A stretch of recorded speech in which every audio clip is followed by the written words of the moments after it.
আসসালামু আলাইকুম।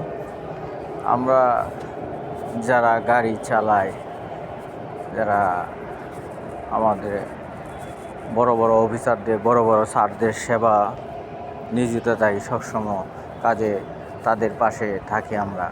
কিন্তু আমরা যখন একটা অফিসে যাই, বড় একটা যে কোনো বিল্ডিং বলেন বা অফিস বলেন, যাবার পরে কিন্তু আমাদের পার্কিং আছে, হয়তো বসার কোনো জায়গা থাকে না।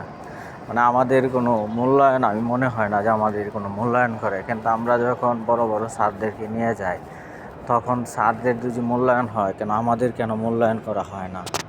এটা আপনাদের কাছে আমার প্রশ্ন। এত বড় একটা পার্কিং বানাইতে পারছেন আপনারা, কিন্তু আমাদের বসার একটু জায়গা করতে পারেন না।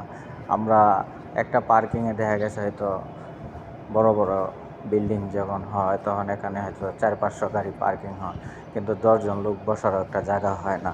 আমরা বসার একটা জায়গা যদি হয়, তাহলে অবশ্যই আমরা কিন্তু একটা একটু সময় বসতে পারি। না হয় গাড়িতে কতক্ষণ বসে থাকা যায়? গাড়িতে তো বসে থাকা যায় না।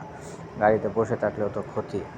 আমরা সারাক্ষণ যদি যেভাবেই থাকি, তাহলে তো আমাদের জন্য অবশ্যই এটা, সবাই ভিডিওটা দেখবেন, সবাই বেশি বেশি করে শেয়ার করে দিবেন, যে এরকম সব জায়গায় যেন হয়।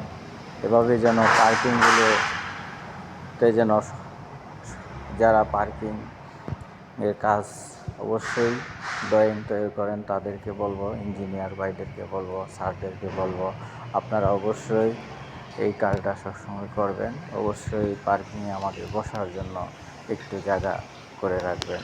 ধন্যবাদ আপনাদের।